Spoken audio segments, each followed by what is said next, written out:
নমস্কাৰ। মোৰ নাম আক্তাৰ হুছেইন।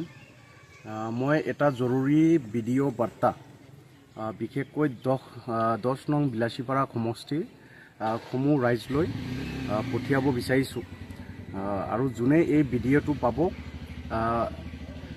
সকলোকে অনুৰোধ কৰিছোঁ যে এই ভিডিঅ'টো যিমান পাৰে শ্বেয়াৰ কৰি দিয়ক।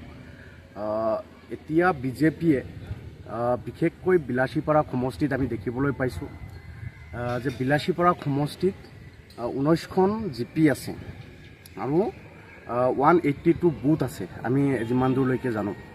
আৰু প্ৰত্যেকটো বুথে এতিয়া যিহেতু কি কয় আপোনাৰ নেম কাৰেকশ্যনটো চলি আছে, তো এইবাৰ আমাৰ হাতত অভিযোগ আছে যে প্ৰত্যেকটো বুথে বিজেপিয়ে সিহঁতৰ দলৰ মানুহৰ জৰিয়তে এনে এজন মানুহৰ বিৰুদ্ধে claim and objection 7 number form বুলি যিটো কয় সেই ফৰ্মটো ফিল আপ কৰিছে আৰু এই মানুহবিলাক ইতিমধ্যে মৃত হৈছে নাইবা ইয়াৰ পৰা কি কয় স্থানান্তৰিত হৈছে বুলি এই মানুহবিলাকৰ বিৰুদ্ধে ক্লেইম এণ্ড অবজেকশ্যন কৰিছে।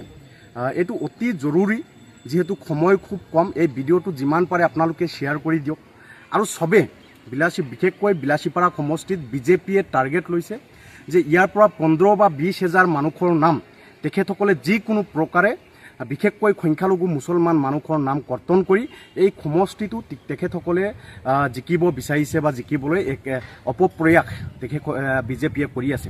গতিকে এই জৰুৰীভাৱে মই এই ভিডিঅ' বাৰ্তাটো আপোনালোক সকলোলৈকে মই পঠাব বিচাৰিছোঁ আৰু যিমান পাৰে সকলোৱে শ্বেয়াৰ কৰি দিয়ক। যিহেতু সময় খুব কম, আপোনালোকে সকলোৱে নিজৰ ভোটৰ তালিকাত নিজৰ নামটো এবাৰ চেক কৰি লওক আৰু এইটো যদি হৈছে আমাৰ সৈতে যোগাযোগ কৰক। আমি কৃষক মুক্তি সংগ্ৰাম সমিতি আমি অতি স্পষ্টকৈ ক'ব বিচাৰোঁ, জনাব বিচাৰোঁ যে যোনসকল ব্যক্তিয়ে এই কামটো কৰি আছে, মই দৃষ্টিগোচৰ হৈছে বিজেপিৰ কিছুমান মানুহ, সেই মানুহবিলাকৰ নাম ইতিমধ্যে আমাৰ ওচৰত আহি পৰিছে। মই ফলিমাৰী পঞ্চায়তৰ কথা ক'ম। ফলিমাৰী পঞ্চায়তত মোৰ ঘৰ। ফলিমাৰী পঞ্চায়তৰ প্ৰত্যেকটো বুথত এনেকৈ হৈছে চাপৰ টাউন কমিটিৰ কোনোবা মানুহে ফলিমাৰী জিপিৰ কোন বুথৰ মানুহৰ বিৰুদ্ধে তেখেতসকলে ক্লেইম এণ্ড অবজেকশ্যন কৰিছে। গতিকে এই কথাটো কিমান সামঞ্জস্য আছে, এই চাপৰৰ মানুহ এজন কেনেকৈ জানিব এই মানুহজন ইয়াত আছেনে নাই? আৰু যিবিলাক নাম আমি পাইছোঁ, যিবিলাক মানুহৰ বিৰুদ্ধে ক্লেইম এণ্ড অবজেকশ্যন আছে, অলপ পাছতে আমাৰ প্ৰটেষ্ট হ'ব, আমাৰ আন্দোলনৰ কাৰ্যসূচী আমি ইতিমধ্যে ঘোষণা কৰিছোঁ।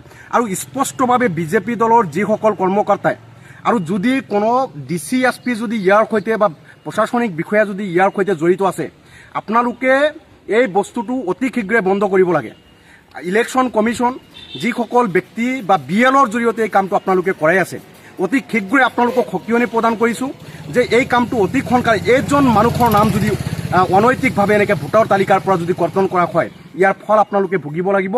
কৃষক মুক্তি সংগ্ৰাম সমিতি কেতিয়াও কোনো পৰ্যায়ে বহি থকা সংগঠন নহয়। আমাৰ দৃষ্টিগোচৰ হৈছে আপোনালোকে এনে সাধাৰণ মানুহৰ নামবিলাক, যিবিলাক মানুহ এতিয়ালৈকে ইয়াত আছে, আজি যিবিলাক মানুহ ফলিমাৰী জিপিৰ যিবিলাক মানুহৰ বিৰুদ্ধে ক্লেইম কৰা হৈছে বা অবজেকশ্যন দিয়া হৈছে, সেই মানুহবিলাকক লৈ আজি আমি প্ৰটেষ্ট কৰিম। সেই মানুহবিলাক ইয়াত আছে, আপুনি কেনেকৈ জানে এই মানুহবিলাক ইয়াৰ পৰা স্থানান্তৰিত হৈছে? এই মানুহবিলাক নাই বুলি বা মৰি গৈছে, মৃত হৈছে বুলি কেনেকৈ জানে আপুনি? বিজেপিৰ মানুহবিলাকৰ নাম, যিবিলাক মানুহে অবজেকশ্যন কৰিছে, সেই নামবিলাক ইতিমধ্যে আমাৰ হাতত আহি পৰিছে।